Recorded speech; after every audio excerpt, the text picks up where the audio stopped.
Pré-campagne électorale en République démocratique du Congo, plus aucune affiche des candidats à travers le pays avant le go de la campagne proprement dite.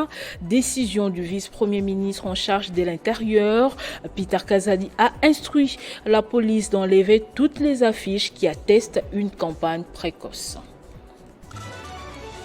Malo Mobutu, gouverneur du Nord Ubangi, déchu de ses fonctions par l'Assemblée provinciale. C'était ce samedi à l'issue d'un vote de la motion de censure initiée par les questeurs du bureau.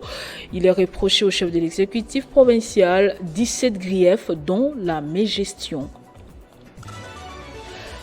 En Inde, au moins 40 ouvriers ont été pris au piège dans les fondements ce dimanche d'un tunnel routier en construction dans l'État d'Uttarakhand, au nord du pays. De l'oxygène est fourni à travers des débris, mais d'autres décombres tombent à mesure que les sauveteurs tentent de dégager l'obstruction. Nouveau journal sur Télé 50, bienvenue à tous. Face à la pré-campagne qui prend une allure d'une campagne électorale proprement dite, avant la date décidée par la CENI en République démocratique du Congo, le vice-premier ministre en charge de l'Intérieur et sécurité, Peter Kazadi, s'interpose. Dans un message officiel, le vice-premier ministre a instruit les commissariats provinciaux de la police nationale congolaise d'enlever toutes les affiches qui attestent une campagne. Et puis la coordination de l'équipe des campagnes de Félix-Antoine Tshisekedi poursuit son désemparé avec la série de consultations initiées il y a quelques jours dans le but de réunir un large consensus autour de la candidature de l'actuel chef de l'État. Cette fois, c'était avec le caucus du Congo central, Kwilu et Kassai, ainsi qu'une délégation des artistes musiciens conduits par Jossar Nyokalongo. Premier à être reçu par Jacquemin Chabani et Akassia Bandoumoula, les notables du Congo central, dont les élus nationaux et provinciaux, un sénateur et quelques administrateurs des territoires, ainsi que l'ancien maire de la ville de Matadi, Patinzozi. Tous ont affiché de manière quasi unanime leur détermination à mouiller la chemise pour la victoire de Félix-Antoine Tshisekedi. Tous invités et de participer pour la réélection du chef de l'État. Et nous avons l'espoir que nous allons gagner cette élection parce que nous faisons presque 80% des regroupements politiques dans l'Union sacrée, donc la victoire est certaine. Venus de 5 territoires et 2 villes que compte le Kwilu, les délégués de cette province se sont montrés disponibles et promettent d'accompagner l'actuel chef de l'État. Le député provincial Donald Sindani rassure. Un territoire et 2 villes. Et toutes ces coordinations territoriales seront chapeautées par une coordination provinciale et nous pensons que cette coordination provinciale puisse être Avec les élus du Kassai, conduits par le sénateur Évariste Bochab, il était question pour le binôme d'inviter la population de l'espace Kassai d'adhérer massivement à l'offre politique de Félix Tshisekedi.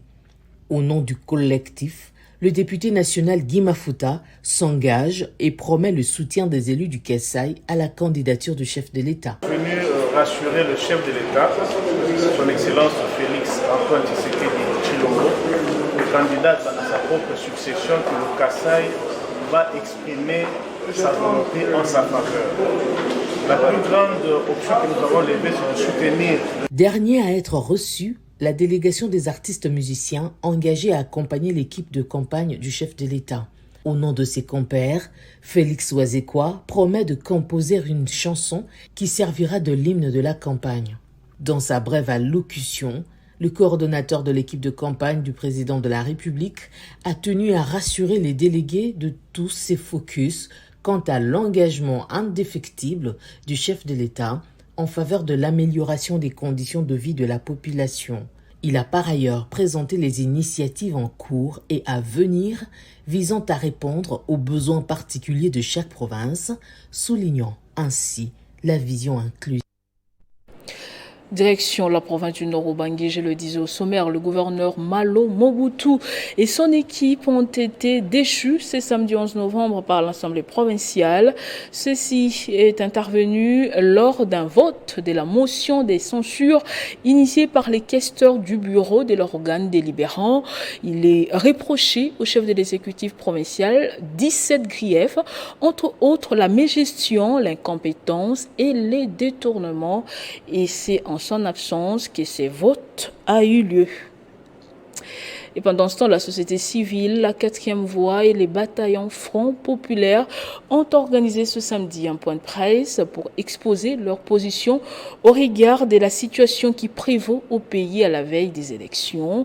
Cette structure de la société civile veut se démarquer de la classe politique qui rentre dans les cadres des calculs des positionnements au détriment du peuple.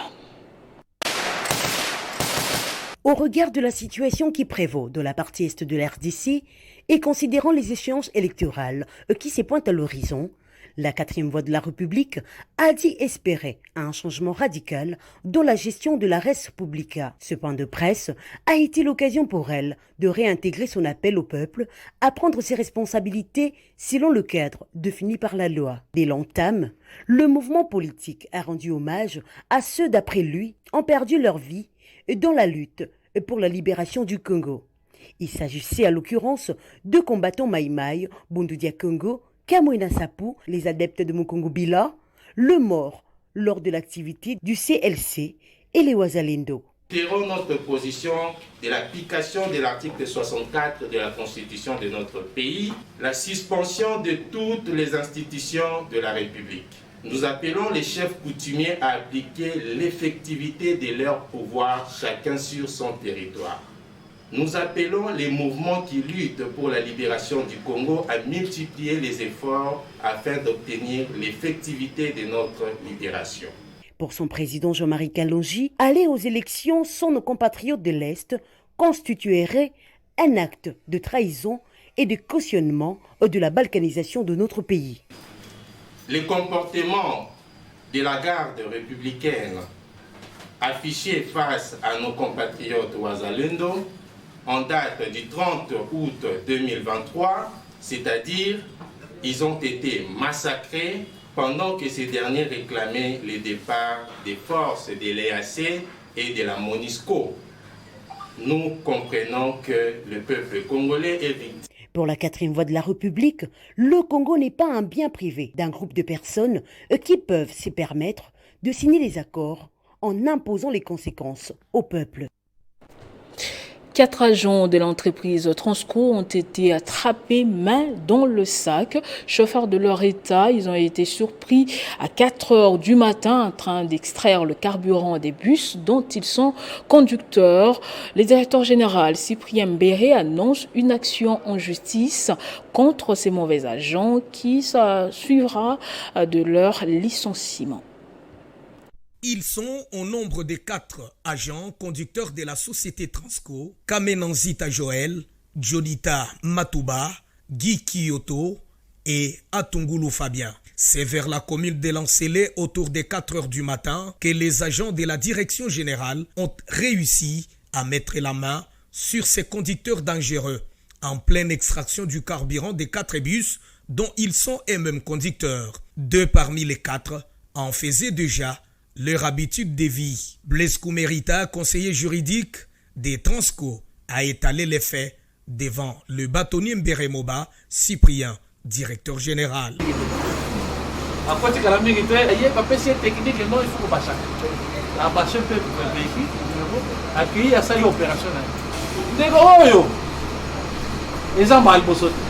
Il est vraiment spécialiste. Il est la moulée. Balaya Souka, 15 jours. Le directeur général des Transco annonce une plainte devant la justice contre ces agents malfaiteurs et s'en suivra leur révocation. Le peu de moyens qu'on peut avoir pour traquer davantage ce genre de citoyens congolais qui combattent la vision du chef de l'État. Et puis vous serez les premiers à dire non,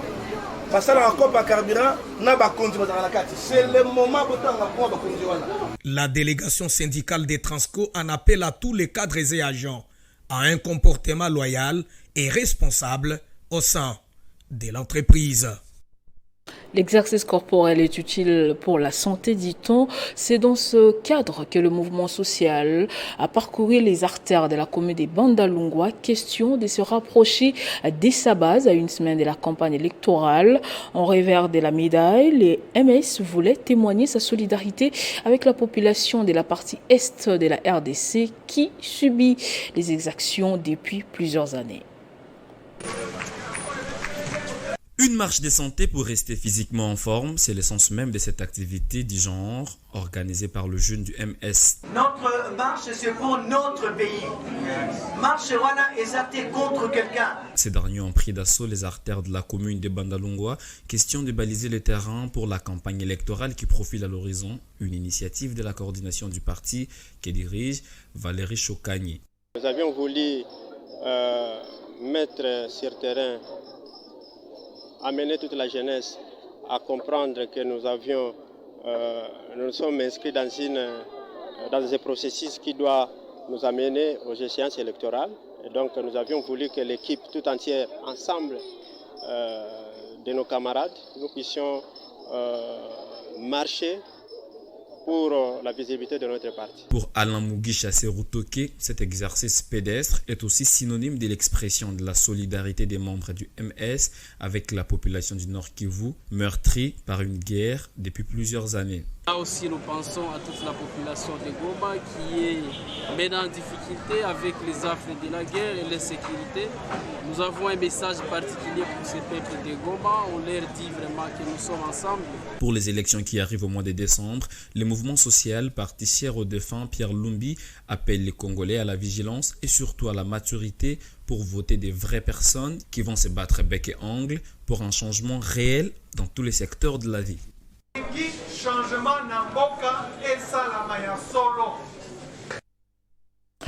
Et puis pour les férus de la littérature, un ouvrage manuel est lancé au marché des livres de Kinshasa. Il s'agit du guide pratique de gestion des ressources humaines. Le colonel Landa Moko Bavon, qui en est l'auteur, pense que plusieurs entreprises publiques et privées gèrent leurs entités à tâtons. Et cet outil est donc un instrument de haute portée scientifique pour une gestion orthodoxe des entreprises. C'est un guide pratique de gestion des ressources humaines qui vient d'être mis à la portée des gestionnaires et des amoureux de la culture. L'auteur de cet ouvrage est un colonel, Landamoko Makungu Bavon, des forces armées de la République démocratique du Congo, parrainé par le secrétaire général à la Défense nationale, le général Marcel Lukwikila, qui a baptisé l'ouvrage. Le professeur Kimwanga Nkeli, qui a préfacé l'auteur, a présenté l'ouvrage. Le capital humain, le potentiel humain, l'ingérer dans une organisation et le digérer, en extraire le sucre essentiel pour vivifier, alimenter, raffermir et restaurer les organes ainsi que les communautés et les institutions. Voilà qui dit tout de l'importance et de la pertinence de cet ouvrage. Et le colonel Bavon Landamoko s'en sort victorieux. Ému, l'officier supérieur, auteur de ces livres, a appelé les lecteurs congolais, d'ailleurs, ainsi que les meneurs d'hommes, aspirant à la bonne gestion des ressources humaines, de s'en procurer. En religion, la chancellerie des ordres nationaux a procédé le vendredi dernier au musée national à la décoration à titre posthume du feu prophète Sani Raphaël Alavert, le chef spirituel de l'église de Jésus-Christ sous l'inspiration du Saint-Esprit, a été reconnu patrimoine africain pour sa lutte contre la colonisation occidentale à la suite d'un plaidoyer mené par le député national Dédé Mopassa. Grande était la joie des adeptes du mouvement Nzambi Malembe rassemblés sur le perron du Musée national de la République démocratique du Congo lors de la remise de la médaille d'or et du brevet sanctionnant le mérite du prophète noir. 59 ans après sa mort, le prophète Sagné Raphaël Alaver a été réhabilité et reconnu pour ses loyaux services rendus à la nation. Et en vertu de pouvoirs qui nous sont conférés, nous vous décernons à titre posthume la médaille d'or du mérite civique pour vos bons et loyaux services rendus à la nation congolaise. Pour le député national Dédé Maupassant, porteur du plaidoyer en faveur de cette reconnaissance, le méritat doit primer pour servir d'exemple aux générations futures. C'est une cérémonie qui est constitutionnelle par le fait que le méritat doit animer nos communautés pour, d'une manière exceptionnelle, remarquer le prouesse de tout un chacun afin qu'on reconnaisse des modèles dans la société d'abord. Et pour les cas express ici, c'est quand même les gens qui ont lutté, ou parmi ceux qui ont lutté pour l'indépendance, et qu'il a fondamentalement un message qui est exceptionnel aussi, propre aux Noirs, propre à la culture africaine, propre à la dimension de la divinité, comme nous le disons. Rappelons que le prophète Sagné Alaver, originaire de la tribu Ngoli, en territoire d'Idiofa, dans la province du Kwilu, est mort le 17 mai 1964 à l'hôpital général de Kinshasa, des suites d'une fièvre contractée à partir de la prison centrale de Makala, où il a été incarcéré.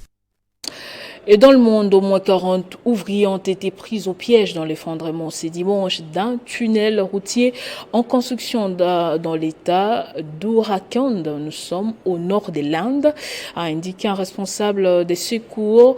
Environ 200 mètres du tunnel se sont effondré, a déclaré l'AFEP Durgesh Ratoudi, un responsable des services de secours depuis les sites. 40 ou 41 ouvriers sont bloqués à l'intérieur. De l'oxygène est fourni à travers les débris, mais d'autres décombres tombent à mesure que les sauveteurs tentent de dégager l'obstruction. Retour au pays pour parler sport. Débuté depuis hier, la phase retour du championnat de la Vodacom Première Ligue se poursuit ce dimanche dans le groupe B. Tout à l'heure, prenez rendez-vous avec les affiches. L'Olympique Club Renaissance face à Maniema Union de Kindu. Puis le deuxième match de la journée mettra aux prises l'association sportive Vita Club aux Aigles du Congo. Ce sera au stade Tata Raphaël de la Quétuile. Je vous propose d'écouter Anissé Kiazaidi et Raoul Chungu, respectivement coach du FC Les Aigles et de l'AS Vita Club. De saluer le coach Laurent Ibengue. Et pour moi, c'est plus qu'un parent. En dehors du foot, c'est mon parrain. Et c'est lui qui m'a ramené chez le club. Et j'ai passé pas mal de temps. Et on était tous ensemble. Et en travaillant, j'ai appris beaucoup, même chez le coach Raoul, et le coach Mal et le coach Colin. Mais pour demain, c'est chacun pour soi. C'est chacun pour soi. Et donc on va faire le nécessaire pour nous de renverser la vapeur. On a vu le club nous battre en aller et ils sont mieux placés par rapport à nous. Et tous ces petits détails reflètent l'image du match. Donc pour moi, ils sont favoris, mais c'est à nous de jouer pour renverser la vapeur. Comme je viens de dire, l'avenir appartient à Dieu. Et pour moi, par rapport à l'objectif, nous serons là où Dieu nous a destinés. La première place, pour moi, franchement, pour être franc, ça ne nous intéresse pas. Ce qui nous intéresse, c'est la qualification. Qu'on soit premier, deuxième, le plus intéressant, c'est se qualifier. Si c'était les playoffs, ça serait autre chose. Mais là, on sait qu'il faut être parmi les 4 premiers pour se qualifier. Et là, on est deuxième, il y a moyen d'aller.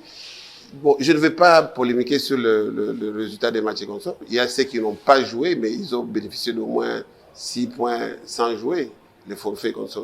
Ça a avantagé certains et les autres qui n'ont pas été... Ça ne dit pas grand-chose. Pour moi, l'essentiel, c'est de se qualifier. C'est plus qu'effort. Moi, ces histoires-là, ça ne m'intéresse pas. La fois passée, je disais que j'étais un peu têtu de ce qui se passe, puisque s'il faut que j'écoute ce qui se dit là-bas, à gauche, à droite, la guerre entre les dirigeants comme ça, je ne ferai pas ce travail. Et puis le ministre des Sports et Loisirs a défendu ce samedi devant des élus et la commission ECOFIN du Sénat la prévision budgétaire de son secteur pour l'exercice 2023-2024. François-Claude Kiaboulou a eu des mots justes pour convaincre les membres de la Chambre haute du Parlement et de la Commission ECOFIN quant au dépassement connu durant l'année en cours afin que le nouveau budget soit adopté si bien qu'il sera capable de résoudre quelques soucis majeurs rencontrés dans son secteur. À sa sortie de la Défense, le ministre des Sports a profité de l'occasion pour appeler à la préservation tous les sportifs congolais qui endurent des difficultés relatives à la taille du budget. On l'écoute. Vous argumentez avec les recettes additionnelles, on vous ajoute votre budget. Et c'est ce que je suis venu faire. Il y aura une deuxième lecture après le Sénat. Les COFIN du Sénat et les COFIN du Parlement vont se retrouver pour confronter les chiffres et à ce moment-là, ils sortiront le budget définitif qui sera retenu. Et vous savez qu'on a beaucoup de députés qui sont des sportifs, on a beaucoup de sénateurs qui sont des sportifs, ils sont tous sensibles et on croise les doigts, je pense qu'on aura un budget qui pourra nous permettre de respirer et d'avoir une année 2024 déterminante avec des projets comme l'anniversaire de Mohamed Ali au mois d'octobre et de Georges Forman en octobre, la participation des Congolais aux Jeux Olympiques de Paris 2024. Il y aura l'organisation de Jeux congolais pour la première fois depuis 49 ans. Et le président Félix Tshisekedi tient à ça. Il y aura non seulement la CAN de handball, mais il y aura également les autres compétitions, les dames également, et le football interscolaire. Et on va commencer par les jeunes et petit à petit, on va étendre, n'est-ce pas, toutes les activités des jeunes de manière à ce que les jeunes se sentent concernés et que nous, on assure la relève. Parce que si vous ne soignez pas les sports de jeunes à la base, ne vous attendez pas à une bonne relève. Donc c'est un peu, on est optimiste, on croise les doigts. Et ce journal est terminé, place au rappel des titres. Pré-campagne électorale en République démocratique du Congo, plus aucune affiche des candidats à travers le pays avant le go de la campagne proprement dite. Décision du vice-premier ministre en charge de l'Intérieur, Peter Kazadi, a instruit la police d'enlever toutes les affiches qui attestent une campagne précoce. Malo Mobutu, gouverneur du Nord Kivu, est déchu de ses fonctions par l'Assemblée provinciale. C'était ce samedi à l'issue d'un vote de la motion de censure initiée par les questeurs du bureau. Il est reproché au chef de l'exécutif provincial 17 griefs, dont la mégestion. En Inde, au moins 40 ouvriers ont été pris au piège dans l'effondrement ce dimanche d'un tunnel routier en construction dans l'état d'Uttarakhand, au nord du pays. De l'oxygène est fourni à travers les débris, mais d'autres décombres tombent à mesure que les sauveteurs tentent de dégager l'obstruction. Merci de nous avoir suivis de partout. L'information reste en continu et en temps réel sur votre télévision.